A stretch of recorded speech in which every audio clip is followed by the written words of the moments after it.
बोलिए सदगुरुदेव की जय। मेरे जीवन के प्रेरणा स्रोत मेरे परम आराध्य सदगुरुदेव एवं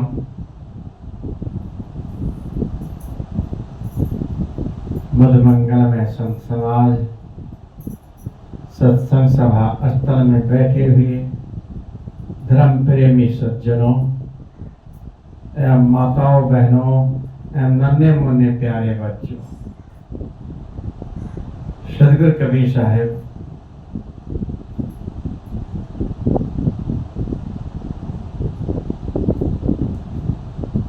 के साखी पर थोड़ा विचार है।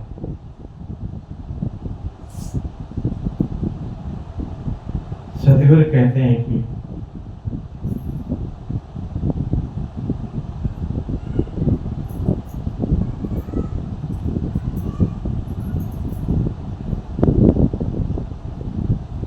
मानुष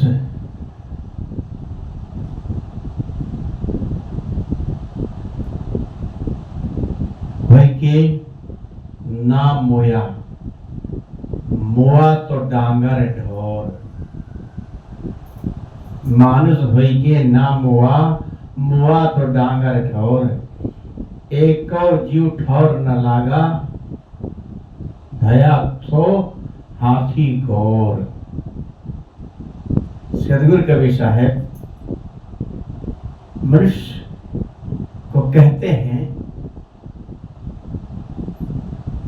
मनुष्य जन्म पा करके भी यदि तूने मनुष्य वाला काम ना किया, पूरा जीवन खाने पीने में, सोने जागने में, भोगों में, ऐसे आराम में, बचपन में, खेल कूद में, जवानी में, दिन रात इन संसार के भोग विलासों में अपना समय बिता दिया, और अंत में जब अंत आता है, बुढ़ापा आता है, उसकी स्थिति कैसे होती? चाहे वो कितना धन वाला हो, कितना पैसे वाला हो, कितने किस्से कहानियां हकीकत में सुनी जाती हैं। बड़े बड़े धुरंधर जिनके कहने से सब कुछ होता था। रावण की दशा देख लो। रावण के अंदर भी वासना जागी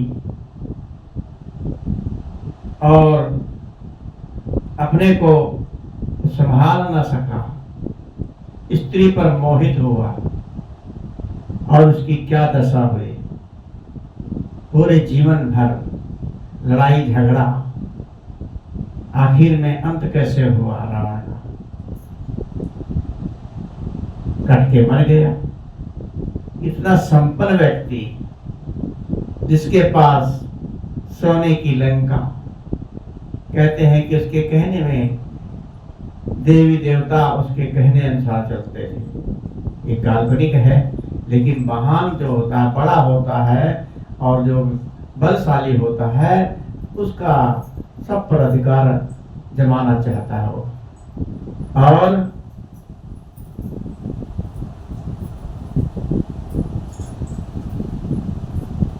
उसके पास इतने, कहते 1 लाख खुद 1.25 लाख ना थी। रावण के घर रहे, दिया ना बात। ऐसे बहुत सिकंदरों को, ऐसे बहुत रावण हुए जिनका अंत कैसे हुआ? जानवर की तरह, पशु की तरह कट के मर गए।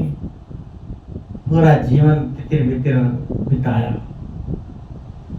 बड़े बड़े फिल्मी डायरेक्टरों के बारे में सुनते हैं फिल्मी कलाकार, फिल्मी हीरोइनें ऐसी कि उनकी सुंदरता के आगे सब कुछ फीका रहता था। उनको देखते हैं तो देखते ही बनता, दुनिया उन पर मोहित होती थी।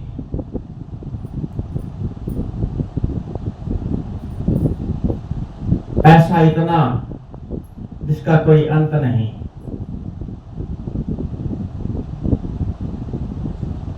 लेकिन जीवन भर क्या किया? नाचना, कूदना, कलाकारी करना।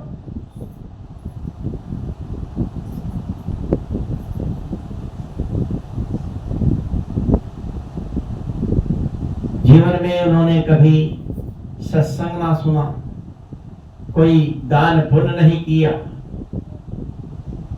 मन को ठीक नहीं रखा।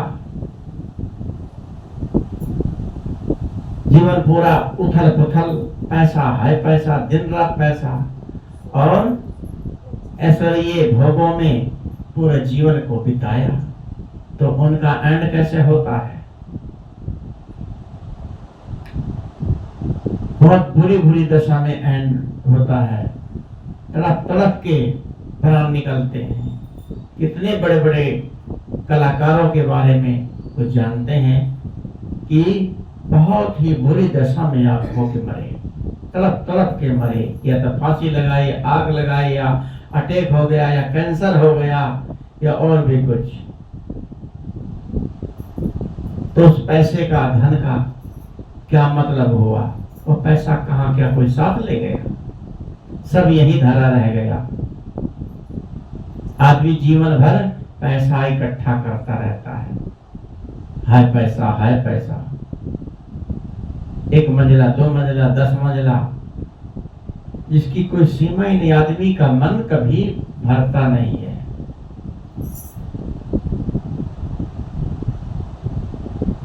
एक व्यक्ति मकान बना करके किराए पे चढ़ा रखा था, किराए पर देता था। तो उसमें किराएदार रहते थे। उस पुराने जमाने की बात, 5 रुपया किराया कमरे का होता था। तो इत्तेफाक से वहां पर एक संत आए, देखा लिखा था कमरे किराए पर है, खाली है। लेकिन संत ने कुछ नहीं पूछा कि भाई मैं रहना चाहता हूं, कि रहिए महाराज। कमरा बता दिया, उसमें रहे। महीना भर संत जी रहे। इसके बाद के भाई मैं जा रहा हूँ, बोरी बिस्तरा बांधे। कि अच्छा महाराज, ठीक है, बहुत अच्छा है। तो जाने लगे। तो फिर उन्होंने कहा भाई हमारा किराया कमरे का 5 रुपया बनता है। तो संत ने कहा भाई मैं तो जो मिलता है मांगता खाता हूँ, आके यहाँ सो जाता हूँ, और मेरे पास तो कोई किराए के लिए 1 रुपया भी नहीं है।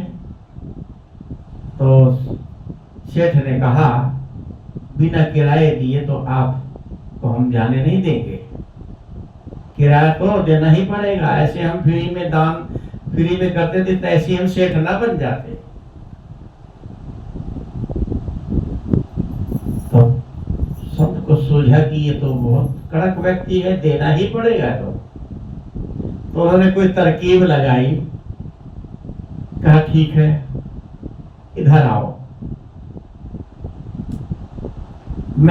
उन्होंने एक सुई रखते थे पहले जमाने में, सिलाई सुलाई करने के लिए कोई भी कपड़ा सीना हो, सुई पास में रखते थे। पहले जमाने में सुई से ही कपड़े सिए जाते थे। तो सुई उनके पास रखी थी। तो उन्होंने कहा लो ये सुई देता हूं आपको मैं, और ये सुई अपने पास रखना। जब तुम यहाँ से मर के जाओगे तो वहां पर यमदूत तुम्हें नरक भी ले जाना चाहेंगे तो नहीं जाने दूंगा। और ये सुई रखना, ये सुई वहां पर दिखा देना, मैं वहीं पर मिलूंगा, मैं पहचान लूंगा। सेठ जी बड़े खुश हुए, सोचा कि 5 रुपए में नरक स्वर्ग का टिकट मिल रहा है, नरक के बजाय स्वर्ग का टिकट मिल रहा, तो बहुत फायदा। तो खुश होकर के रख ली सुई का, ठीक है महाराज जी जाइए। तो संत जी तैयारी करने लगे, बोले रिश्ता बांध लिए। वो दौड़ा दौड़ा अपनी पत्नी के पास गया, पत्नी से बोला कि देख 5 रुपए में स्वर्ग का टिकट मिल गया। कि क्या है? कहिए वो संत जो किराए थे, किराया मांगा तो उसके बदले में उन्होंने एक सुई दी है कि जब हम मर के जाएंगे और वहीं पर मिलना, मैं वहीं मिलूंगा और स्वर्ग तुम्हें स्वर्ग पहुंचा दूंगा। कैसे सुन करके तो पत्नी बड़ी चालाक चतुर थी, उसने कहा दिमाग खराब हो गया है तुम्हारा तो। अरे जब हम मर के यहाँ से जाएंगे तो हमारा शरीर जाएगा, हाथ पैर जाएंगे, कैसे लेके जाएंगे इसको? तो सेठ के तो समझ में आया, तुरंत भागा। पंडित जी तो निकल चुके थे, आगे दरवाजे के गेट पर पहुंच गए थे। इतने रुको रुको रुको रुको, बुलाया कि इधर आओ। कि तुम हमारा मूर्ख बना रहे हो। अरे जब हम मर के जाएंगे इस सुई के साथ में कैसे, जब हमारे हाथ पैर नहीं रहेंगे ये सुई कैसे लेके जाएंगे? तो संत जी ने कहा अरे सेठ, अभी भी तेरे को दिमाग में नहीं आया, अभी भी तेरी बुद्धि नहीं ठीक हुई कि जब मर के जाएंगे सुई तक नहीं ले जाएंगे तो तू यहाँ से क्या लेके जाएगा? ये घर मकान यही सब रह जाएगा, जिसके लिए तू एक संत को परेशान कर रहा है 5 रुपए किराए के लिए। तो उनके दिमाग में सूझा, वास्तव में हम लोग यहाँ से कुछ नहीं लेके जाएंगे, एक सुई तक नहीं जाएगी तो क्या जाएगा, सब ये धारा रह जाएगा। तो संत की बात समझ में आई कि पैरों में झुक करके माफी मांगी और उन्होंने संत जी को वापस बुलाया, बैठाया, खिलाया पिलाया और उनकी पूजा भेंट भी दिया। तो संसार में आदमी सोचता है जैसे हम यहीं रहेंगे, यहीं रहने आए हैं, सब मर रहे हैं, हम नहीं मरेंगे। जैसे महाभारत की एक कहानी है कि 5 पांडव वनवास में थे और उनको जब प्यास लगी तो कहीं दूर पर कहीं तालाब ढूंढा, तो तालाब था बहुत बड़ा। तो नकुल सहदेव में से एक भाई गया और पानी पीने के लिए और पानी लाने के लिए, तो सोचा पहले मैं पानी पी लेता हूं फिर लेके चलूंगा। जैसे ही पानी के हाथ लगाने लगा तो ऊपर से आवाज आई कि ठहरो। यहाँ कहाँ कोई आवाज तो दिख नहीं रहा। कहे कि पानी पीने से पहले मेरे प्रश्नों का उत्तर दो, नहीं तो पानी पियोगे तो मर जाओगे, आप मूर्छित हो जाओगे। तो उनको प्यास लगी थी, कुछ नहीं देखा और पानी पी लिया, पीते मूर्छित। दूसरा भाई गया, तीसरा गया, चौथा गया, सबका एक दशा हो गई, चारों भाई मूर्छित पड़े। काफी देर हो गई कि सब आ रहे हैं, तो दुष्ट ने सोचा कि कोई भी लौट के नहीं आ रहा है। कुछ देर देर के बाद दुष्ट जाते हैं, जाकर वहां देखते चारों भाई मूर्छित पड़े हैं। वहां उनकी दशा देख के इधर उधर देखने लगे दुष्ट। तो आवाज आई कि देखो ठहरो, आप भी की भी दशा यही हो जाएगी अगर आपने पानी के हाथ लगाया, पानी पिया। मेरे प्रश्नों को उत्तर तुम्हारे भाइयों ने नहीं दिया तो मूर्छित पड़े हैं। अगर तुम इनको जीवित करना चाहते हो और तुम पानी पीना चाहते हो तो मेरे प्रश्नों के उत्तर दो। प्रश्न तो कई प्रकार के दी करे, मुख्य प्रश्न आखिर में किया कि बताइए सबसे बड़ा आश्चर्य क्या है? सबसे बड़ा आश्चर्य क्या है? तो युधिष्ठिर, धर्मराज युधिष्ठिर कहे जाते हैं, ज्ञानी विद्वान थे। तो उन्होंने कहा कि सबसे बड़ा आश्चर्य ये है कि दुनिया सब लोग मर मर के जा रहे हैं, सब देख रहे हैं, फिर भी चेत नहीं रहे हैं कि हम भी मरेंगे। सबसे बड़ा आश्चर्य तो ये है कि हम इस पर ध्यान ही नहीं दे रहे हैं कि लोग मर मर के जा रहे हैं, कल हम भी मरेंगे। तो इससे बड़ा आश्चर्य और क्या हो सकता है। ऐसे ही उनके प्रश्नों के उत्तर दिए, तब चारों भाई भी जीवित हो गए। एक कहानी है, यक्ष के माध्यम से गीताकार ने, महाभारतकार ने ये लोगों को समझाने का प्रयास किया गया। तो यहाँ मैं कह रहा था, मानुष होई के ना मुआ, मुआ तो डांगर ढोर, एक जीव ठौर न लागा, भया सो हाथी भोर। कि मनुष्य होकर के हमने अपने जीवन को कहाँ बिताया, मनुष्यता का मतलब क्या है, अपने को हम समझ ही नहीं रहे। मैं कौन हूं, कहां से आया हूं और क्यों आया हूं, कौन लाया है। सबसे बड़ा प्रश्न आदमी को यह समझना चाहिए कि मैं हूं कौन, मैं कौन हूं, कहां से आया हूं और कहां जाना है, क्यों आया हूं, कौन लाया है। प्रश्न को सबको जानना चाहिए। ये संसार कैसे बना, किसने इसको बनाते देखा। वेदों के ऋषि कहते हैं, को दरस प्रथम जायमानम अस्तनवंतम, को दरस जायमानम अस्तनवंतम, कि सबसे पहले किसने देखा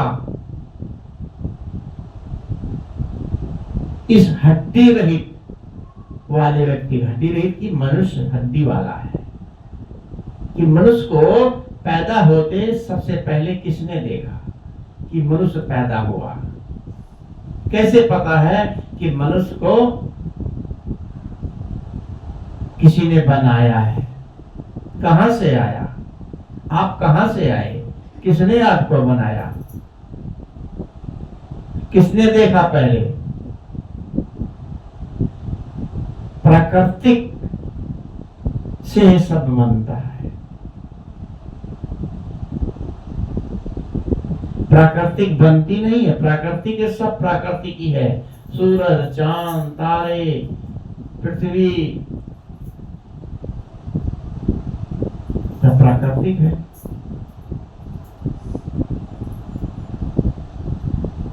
मूल का मूल नहीं है। मान लो पेड़ की जड़ है, जड़ की जड़ नहीं होती, वो अमूल होता है। इसलिए कोई कहां से किसने बना